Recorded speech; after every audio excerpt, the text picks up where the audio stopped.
काय मागण्यात काय पुढचं आहे? आमचे अध्यक्ष सन्माननीय अमित साहेब ठाकरे यांच्या आदेशानुसार आज आम्ही या ठिकाणी टी पेपर फुटीज जबाबदार असलेल्या या महाराष्ट्र राज्य परीक्षा परिषदेचे जे अध्यक्ष आहेत नंदकुमार बेडसे यांच्या दालनाच्या बाहेर आज आम्ही आक्रमक पद्धतीने आंदोलन केले। त्यांची खुर्ची आज आम्ही बाहेर फेकून त्याच्यावरती माठ ठेवून त्यांना विद्यार्थ्याचे गुन्हेगार घोषित करा, त्यांना अटक करायची मागणी केली। कारण प्रत्येक वेळेस आज तलाठीचा पेपर असेल, पोलीस भरतीचा पेपर असेल, 12वीच्या यावेळेचा बोर्डाचा पेपर असेल नागपूरला फुटलेला, ते हा टीचा पेपर सातत्यानं परीक्षा परिषदेच्या माध्यमातून पेपर फुटत आहेत। नीटचे पेपर फुटल्यानंतर आपण पाहिलं, टीईटीचे पेपर फुटलेले आज तुम्ही पाहिलं। ह्याच्या पुढे पण अजून किती पेपर फुटणार असा काल सवाल सन्माननीय अमित साहेबांनी या महाराष्ट्रातल्या या सरकारला विचारला आहे। हे सरकारमधले शिक्षण मंत्री, मुख्यमंत्री ते तिथपासून या आयुक्तांपर्यंत सगळ्यांचे हात बरोबर सगळ्यांनी याच्यामध्ये कोट्यवधी रुपयाचा भ्रष्टाचार करून 5 पैशांसाठी यांनी लाखो विद्यार्थ्यांच्या भविष्याशी त्यांनी खेळलेले आहेत, लाखो विद्यार्थ्यांचं भविष्य त्यांनी उद्ध्वस्त केलेले। या भविष्य विद्यार्थ्यांचे उद्ध्वस्त करणारे हे जे सूत्रधार आहेत पेपर फुटीचे, जे भिवंडीला पकडले गेलेत, ते त्यांचे एक प्यादे आहेत। ह्याची सूत्र ही मंत्रालयाच्या 6व्या मजल्यापर्यंत आहेत, याची सूत्र ही यातल्या 4थ्या मजल्यापर्यंत आहेत। आणि जोपर्यंत यांचे खरे सूत्रधार पकडले जाणार नाहीत तोपर्यंत या प्रामाणिक विद्यार्थ्यांना न्याय मिळणार नाही, आणि तोपर्यंत न्याय मिळणार नाही तोपर्यंत आमचं आंदोलन कंटिन्यू राहणार आहे। आज आम्हाला आंदोलनाची माहिती असताना इथे कुठलेही उच्चपदस्थ अधिकारी अवेलेबल नव्हते, अन्यथा त्यांच्या ऑफिसला कायमस्वरूपी टाळं ठोकण्यासाठी आज मनविचे रस्त्यावरती उतरली होती।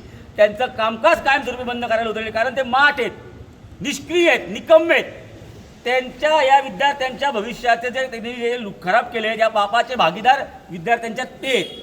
त्यामुळे या सर्वांना अटक झाली पाहिजे। या महाराष्ट्र राज्य परीक्षा परिषदेवरती मोठी इन्क्वायरी बसवली पाहिजे रिटायर्ड जजच्या खाली, आणि या टी पेपर घटनेचा आणि इथून पुढे कुठल्याही पद्धतीने पेपर फुटी घटणार नाही अशा पद्धतीचे कडक कायदे या शासनाने पारित केले पाहिजे। अन्यथा शासनांचं, अधिकाऱ्यांचं आणि खाजगी क्लासवाल्यांचं संगनमताने ठरवून फिक्स करून पेपर फुटी होते, आणि लाखो प्रामाणिक विद्यार्थ्यांचा इथून पुढे जर त्यांच्यावरती अन्याय होणार असेल आणि विद्यार्थ्यांचा जीव जाणार असेल तर सन्माननीय अमित साहेब ठाकरे, महाराष्ट्र नवनिर्माण विद्यार्थी सेना ही कायम विद्यार्थ्यांच्या, प्रामाणिक विद्यार्थ्यांच्या पाठीशी उभे आहोत। आज आम्ही फक्त त्यांना ट्रेलर दिले की आम्ही काय करू शकतो।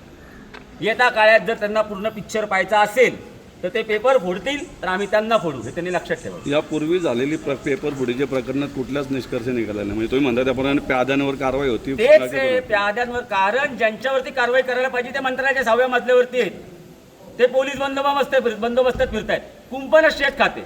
जर राखणदारच जर चोर असेल तर तुम्ही कोणावरती कारवाईची अपेक्षा करणार? त्यामुळं आत्ता कुठे ना कुठे जर भविष्यामध्ये विद्यार्थ्यांना या शिक्षण व्यवस्थेवरती, या परीक्षा व्यवस्थेवरती जर विश्वास ठेवायला लावायचा असेल तर याचे जे कटाचे जे मुख्य सूत्रधार आहेत त्यांना जेलबंद केलं पाहिजे। त्याच्यात एका सूत्रधाराच्या दालनाबाहेर आम्ही होतो। 12वीचा बोर्डाचा पेपर सुद्धा असाच फुटला, त्यावेळी ते टेलिग्रामवर केलं। अजूनही बघा शिवाजीनगर पोलीस स्टेशनमध्ये जाऊन त्याच्यावरती कुठलीही पुढची ॲक्शन झालेली नाही, तपास सुद्धा झालेला नाही। दरवेळेस अशाच पद्धतीने केलं जातं। विद्यार्थी आपले अभ्यास करतात, फसतात, चुकतात, परत परीक्षेला येतात। काय करायचं प्रामाणिक विद्यार्थ्यांनी? यांना परीक्षा पण नीट घेता येत नाहीये का? काय म्हणजे एकच जॉब आहे ना तुम्हाला, एकच काम दिलं ना परीक्षा घेणं, ते सुद्धा जर तुम्हाला घेता येत नसेल तर तुम्ही माठ आहात, निकम्मे आहात, निष्क्रिय आहात।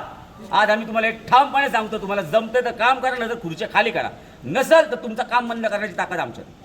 महाराष्ट्र नवनिर्माण विद्यार्थी सेनेचा सन्माननीय अमित साहेब, राजसाहेब ठाकरेंचा अरे न्याय द्या,